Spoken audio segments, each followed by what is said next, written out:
आजमगढ़ के लालगंज में एक निजी कार्यक्रम में शनिवार के दिन में पहुंचे सपा मुखिया अखिलेश यादव ने कोलकाता डॉक्टर के मर्डर के मामले में पश्चिम बंगाल सीएम ममता बनर्जी का बचाव करते हुए कहा कि वह खुद महिला हैं, महिला का दुख दर्द समझती हैं। सीबीआई हो या जो भी संस्था से जांच करवाने का मामला था उन्होंने करवाया। वहीं दूसरी तरफ बीजेपी पर हमला बोलते हुए अखिलेश यादव ने कहा कि बीजेपी इस मामले में राजनीति कर रही है, जो उसको नहीं करना चाहिए। इस घटना को लेकर डॉक्टर आंदोलन कर रहे हैं, लेकिन भाजपा राजनीति कर रही है। वहीं उन्होंने मामले को यूपी में हुई घटनाओं से जोड़ते हुए कहा कि सोनभद्र में बेटी के साथ जो हुआ, लखनऊ में दलित महिला ने सीएम कार्यालय में आत्मदाह कर लिया, इस पर बीजेपी के लोग नहीं बोल रहे हैं। पत्रकार अगर आवाज उठाता है तो उस पर मुकदमा दर्ज कर दिया जाता है, जेल भेज दिया जाता है। वहीं दूसरी तरफ 69,000 शिक्षकों की भर्तियों के मामले में कोर्ट के फैसले को लेकर उन्होंने कहा कि अब सरकार पीड़ित बच्चों की सुधि लेगी, बच्चों को न्याय मिलेगा। सरकार ने जो भेदभाव किया है उसमें सुधार किया जाएगा। कहा कि इससे पूर्व इतना बड़ा आंदोलन उन्होंने कभी नहीं देखा था। चाहे त्योहार हो या आम दिन, पीड़ित बच्चे लगातार आंदोलन कर रहे हैं। अलग अलग प्रतिनिधि मंडल बनाकर लोगों से मिले, यहाँ तक कि खुद उनसे मिले, अब जाकर उनको न्याय मिला है। वहीं तमाम समस्याओं को लेकर उन्होंने कहा कि इंडिया की सरकार बनेगी तो सभी समस्याओं का हल होगा। आजमगढ़ के मामले में उन्होंने दावा किया कि लखनऊ से ज़्यादा विकास यहाँ किया जाएगा। सड़क, बिजली, पानी, मेडिकल की सुविधा बढ़ाई जाएगी। जो मेडिकल कॉलेज यहाँ बना है वहाँ पर भी सुविधा बढ़ाई जाएगी। वर्तमान में सरकार इस पर ध्यान नहीं दे रही है। प्रदेश में कई अस्पताल तो अब खंडहर हो रहे हैं क्योंकि वहाँ पर डॉक्टर पहुँच ही नहीं पा रहे हैं। 14 अगस्त को आजमगढ़ के नेहरू हाल में सपा विधायक नफीस अहमद और एक सपा कार्यकर्ता के बीच हुई विवाद पर पूछे गए सवाल के जवाब में अखिलेश यादव ने पहले मजाकिया अंदाज में कहा कि यह सवाल स्वास्थ्य से जुड़ा नहीं है। इसके बाद अगर आपने यह सवाल पूछा है तो अच्छा किया, यह हमारे पीडीए परिवार का मसला है, घर पर बैठकर हम ठीक कर लेंगे। सुनते हैं समाजवादी पार्टी के राष्ट्रीय अध्यक्ष अखिलेश यादव ने और क्या कुछ कहा।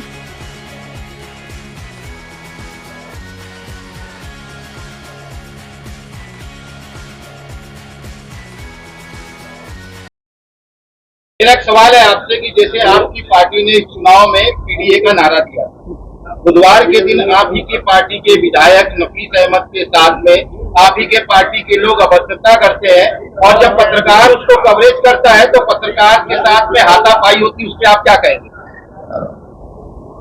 मेरे पत्रकार साथी, हालांकि ये सवाल स्वास्थ्य से जुड़ा नहीं है, लेकिन उसके बावजूद भी अगर आपने ये सवाल पूछा तो अच्छा किया आपने। ये हमारे पीडीए परिवार का मसला है, घर बैठ करके हम लोग ठीक कर लेंगे। और जो दोनों हैं, दोनों पीडीए हैं। अगर पीडीए का पीडीए से झगड़ा हुआ है तो हमारी जिम्मेदारी है।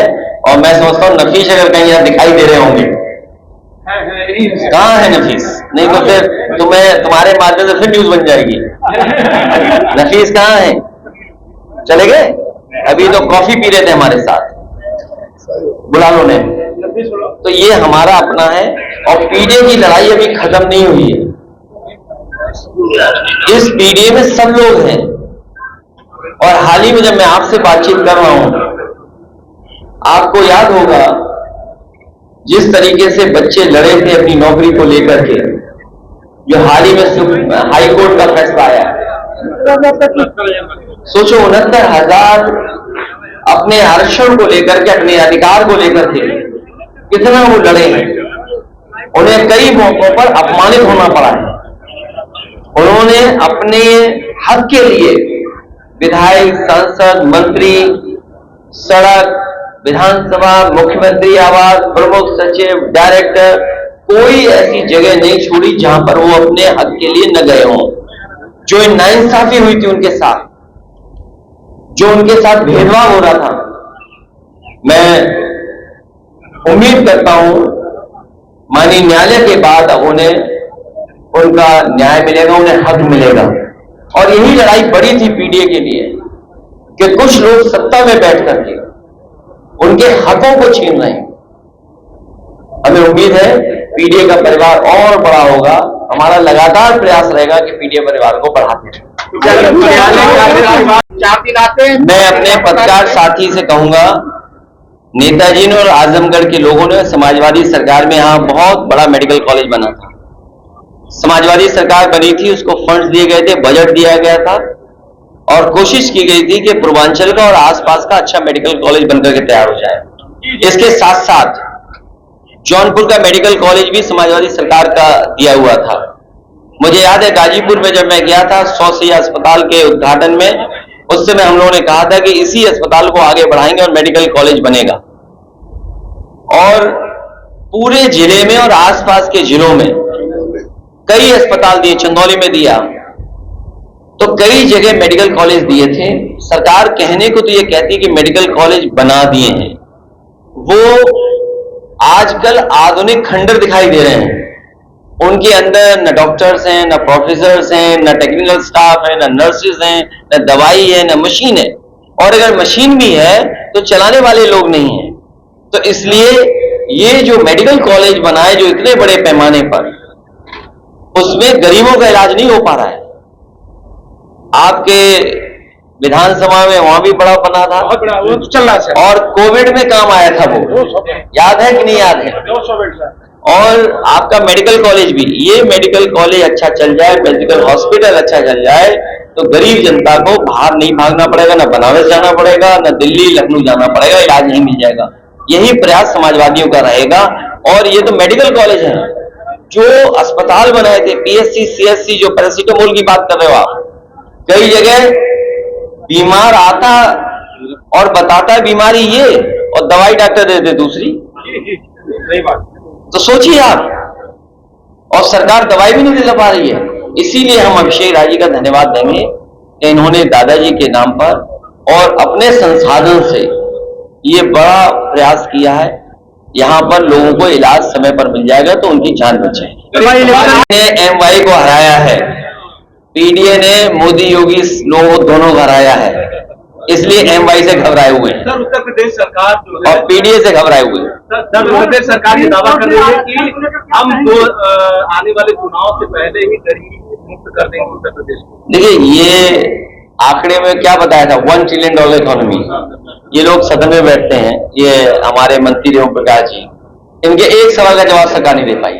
कुछ नहीं पूरा आप निकाल के देख लो, इनके सवाल अगर एक भी जवाब दिया सरकार ने, और फिर $1 ट्रिलियन इकोनॉमी। आप तो पढ़े लिखे पत्रकार हो, अगर उत्तर प्रदेश की $1 ट्रिलियन इकोनॉमी का सपना देख रहे हैं तो किसान खुशहाल होना चाहिए, नौजवान को नौकरी रोजगार मिलना चाहिए, महंगाई कम हो, या कहीं ना कहीं पुल बन रहा हो, कहीं ना कहीं कारखाना लग रहा हो, तब $1 ट्रिलियन इकोनॉमी बनेगी।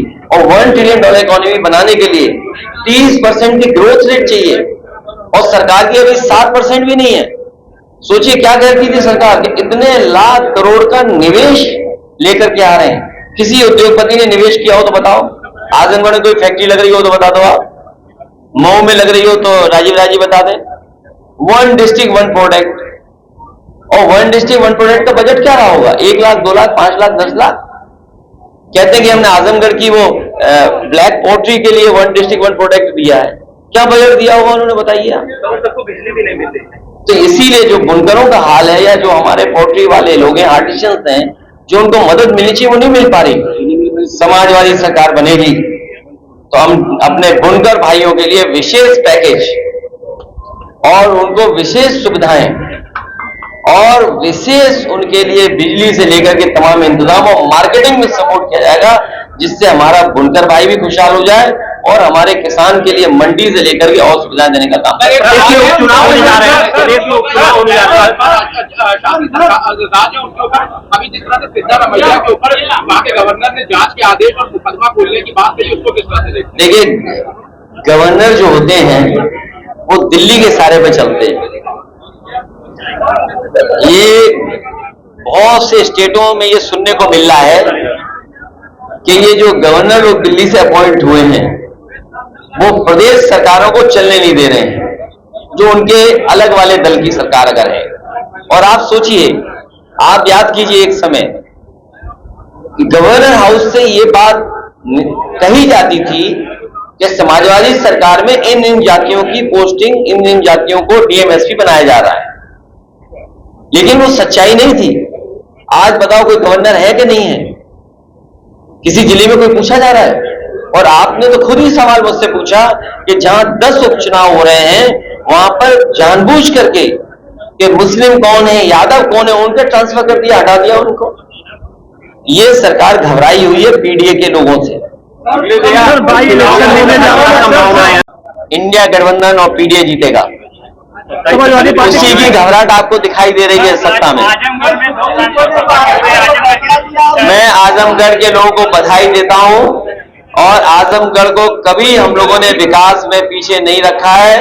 आने वाले समय में जब सरकार बनेगी तो आप आजमगढ़ को देखेंगे जिस तरीके से लखनऊ में या प्रदेश में और जगह विकास होता है, उससे भी आगे बढ़कर के आजमगढ़ और आसपास विकास कराने का काम करेंगे,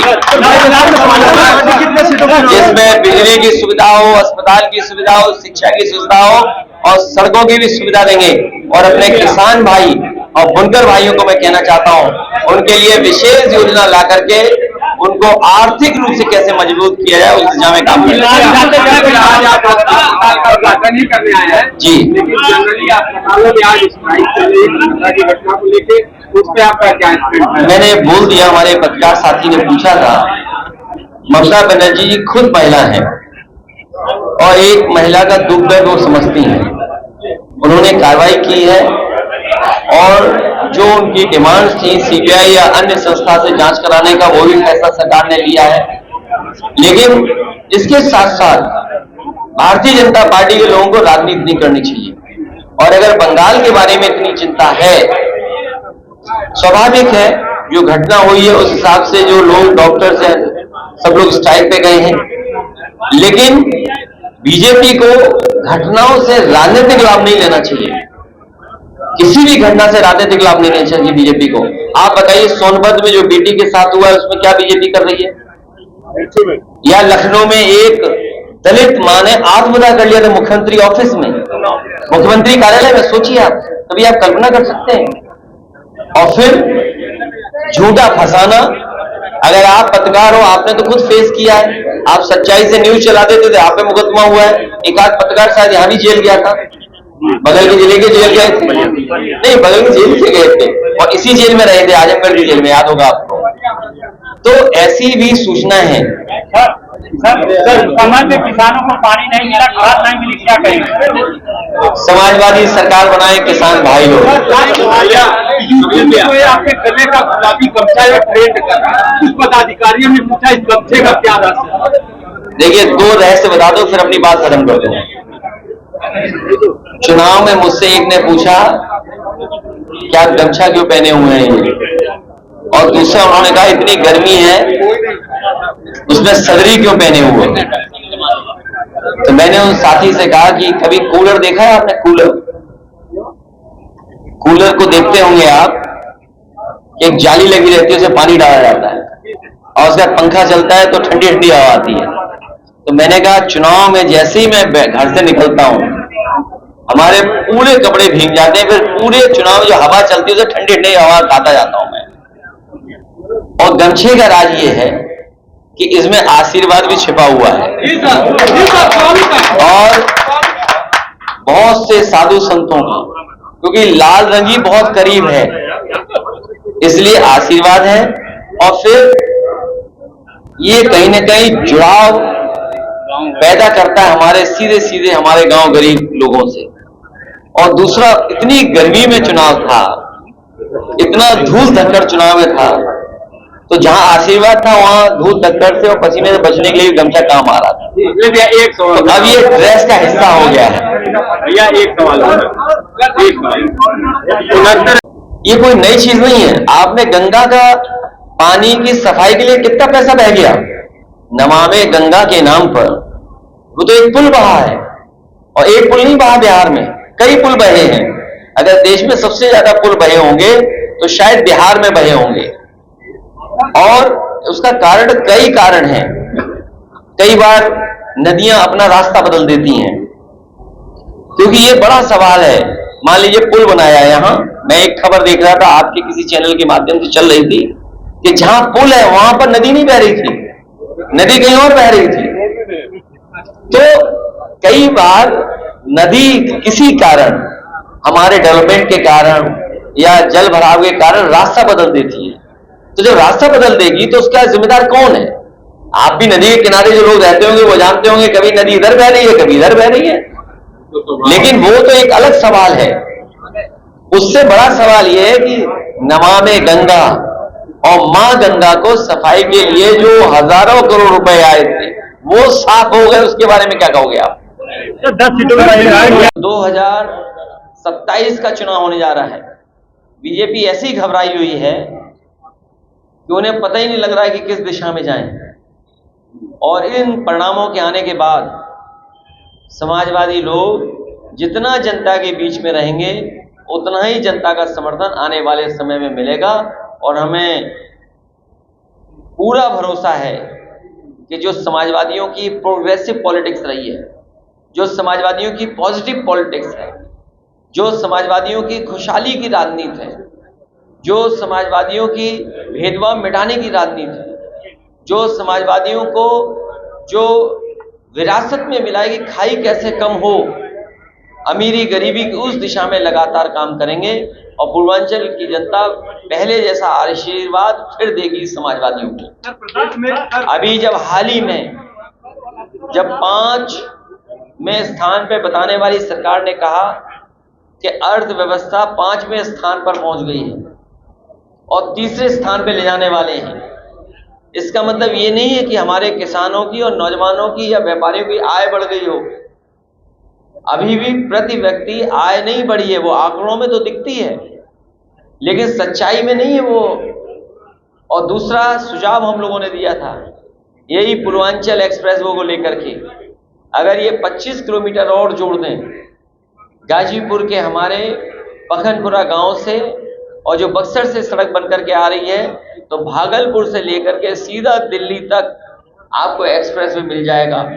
और इसी एक्सप्रेसवे किनारे जब मंडियां बन जाएंगी, जो हमारे योजना थी जिसको आधा अधूरा बीजेपी ने छोड़ दिया है, हम पूर्वांचल की जनता को भरोसा दिलाते हैं कि समाजवादियों की सरकार बनाइए, इस सड़क के किनारे नौकरी, रोजगार और किसानों को सुविधा दिलाने का काम करेंगे।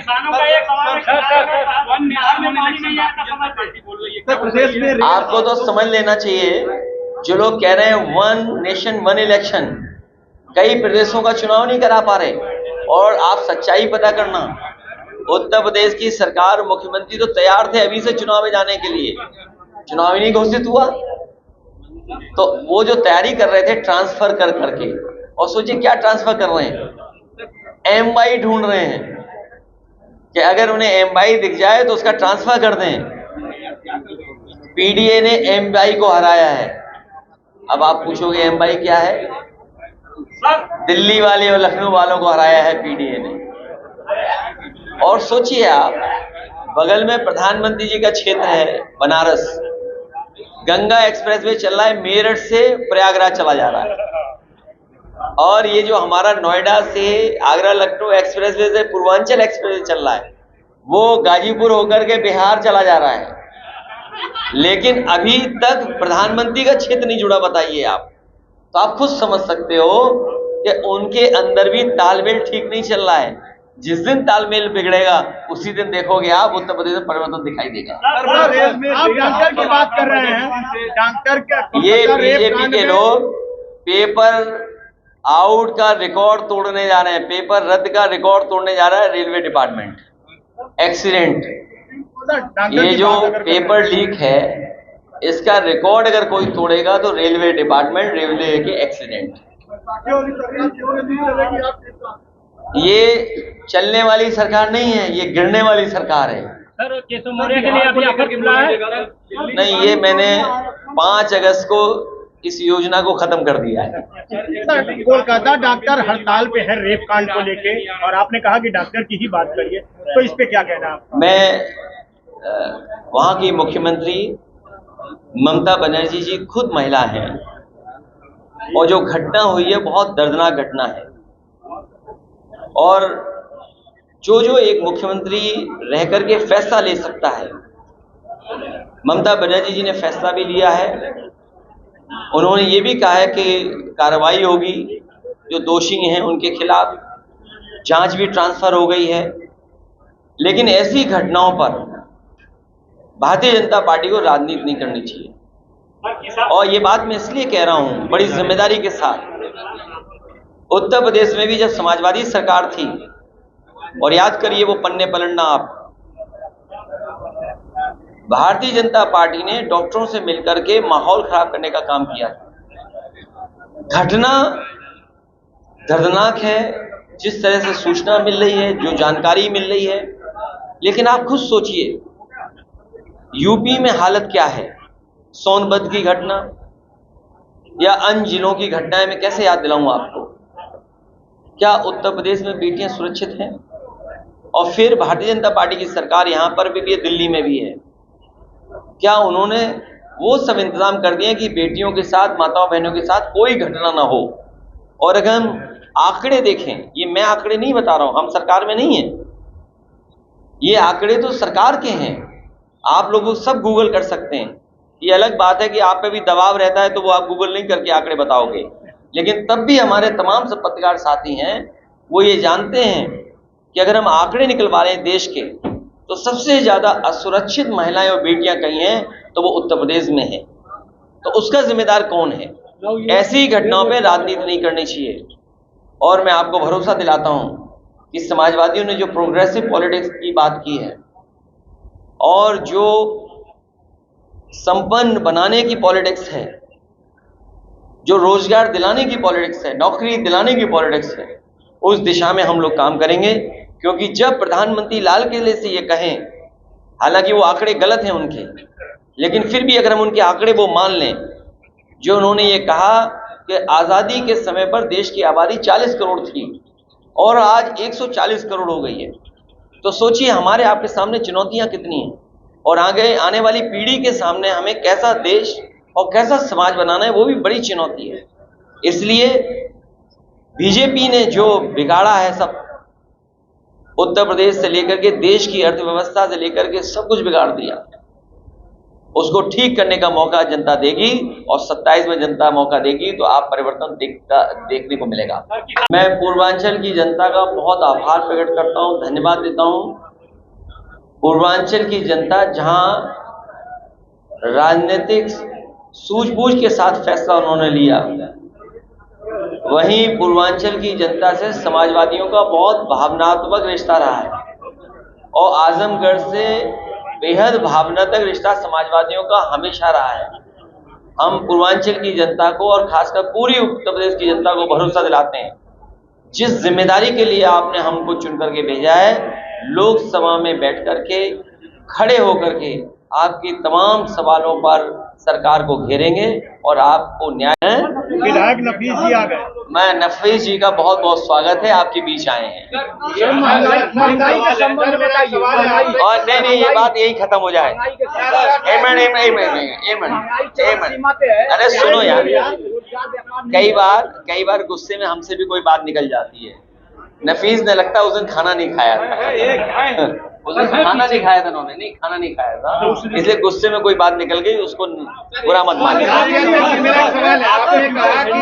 स्वास्थ्य रिलेटेड मुद्दा है, लेकिन ये जो बात कह रहे हैं हम लोग कभी ध्यान में रखेंगे, जिससे कभी इस तरह का किसी कार्यक्रम में ना बात आए। यूपी में जो है आपके गले का गुलाबी गमछा है ट्रेंड कर रहा है, कुछ पदाधिकारियों ने पूछा इस गमछे का क्या रहस्य है?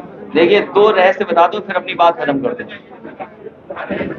चुनाव में मुझसे एक ने पूछा क्या गमछा क्यों पहने हुए हैं, और दूसरा उन्होंने कहा इतनी गर्मी है उसमें सदरी क्यों पहने हुए। तो मैंने उन साथी से कहा कि कभी कूलर देखा है आपने? कूलर को देखते होंगे आप, एक जाली लगी रहती है, उसमें पानी डाला जाता है और उसके बाद पंखा चलता है तो ठंडी ठंडी हवा आती है। तो मैंने कहा चुनाव में जैसे ही मैं घर से निकलता हूँ हमारे पूरे कपड़े भीग जाते हैं, फिर पूरे चुनाव में जो हवा चलती है तो ठंडी ठंडी हवा खाता जाता हूँ मैं। और गमछे का राज ये है कि इसमें आशीर्वाद भी छिपा हुआ है और बहुत से साधु संतों का, क्योंकि लाल रंगी बहुत करीब है इसलिए आशीर्वाद है। और फिर ये कहीं ना कहीं जुड़ाव पैदा करता है हमारे सीधे हमारे गांव गरीब लोगों से। और दूसरा इतनी गर्मी में चुनाव था, इतना धूल धक्कड़ चुनाव में था, तो जहां आशीर्वाद था वहां धूल धक्कड़ से और पसीने से बचने के लिए गमछा काम आ रहा था। भैया एक तो सवाल, अब ये ड्रेस का हिस्सा हो गया है। भैया एक सवाल,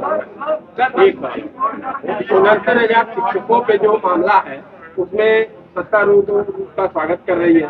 हालांकि कोर्ट ने यह कहा कि सारी प्रक्रिया 3 महीने के अंदर पूरी करके नए तरीके से काम करें, तो क्या आप इसके अगेंस्ट जाएंगे या इससे का? मुझे उम्मीद है जो बच्चों की मांग है उनके साथ नाइंसाफी नहीं होगी, उनको हक मिलेगा। जो उनकी आरक्षण की लड़ाई थी, जो भेदभाव का सूची बनाई थी सरकार ने, हमें उम्मीद है कि उन बच्चों को न्याय मिलेगा। उन बच्चों ने बहुत लंबा संघर्ष किया है, शायद इतना बड़ा आंदोलन, इतने लंबे समय तक आंदोलन किसी ने नहीं किया होगा जितना 69,000 वाले शिक्षक भर्ती वालों ने किया है। उन्हें कहाँ नहीं परेशान होना पड़ा। त्योहार रहे होंगे तो वो लखनऊ में धरने पे बैठे थे। कई त्योहारों पे उन्हें अपमानित करने का काम किया गया। मुख्यमंत्री आवास गए अपनी बात को कहने के लिए, उन्हें अपमानित होना पड़ा। मंत्रियों के यहाँ गए, वहां अपमानित होना पड़ा। हम लोगों से जितने भी पॉलिटिकल लीडर हैं, सबसे अलग अलग समय पे अलग अलग ग्रुप मिला है। आज उन्हें न्याय मिला है। हमें उम्मीद है कि सरकार उनका न्याय देगी, उनके साथ नाइंसाफी नहीं करेगी और सरकार ये भी आगे ध्यान रखेगी कि इस तरह का भेदभाव किसी के साथ नहीं हो। उन्होंने ये कहा कि सारी प्रक्रिया 3 महीने के अंदर पूरी करके नए तरीके से काम करें, तो क्या आप इसके अगेंस्ट जाएंगे या इससे का? मुझे उम्मीद है जो बच्चों की मांग है उनके साथ नाइंसाफी नहीं होगी, उनको हक मिलेगा।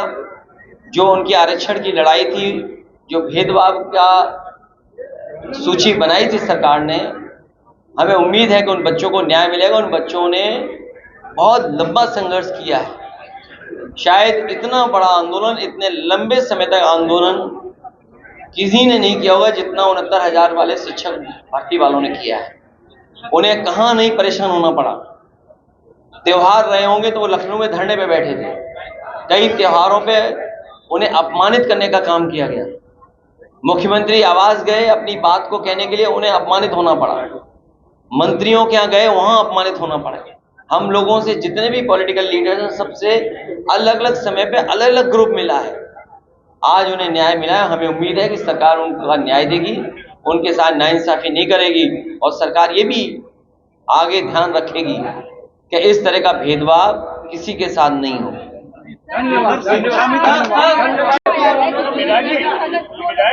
मैंने उसमें कहा है कि किसी भी तरह का संविधान से दिया हुआ आरक्षण में छेड़खानी स्वीकार नहीं कर सकते।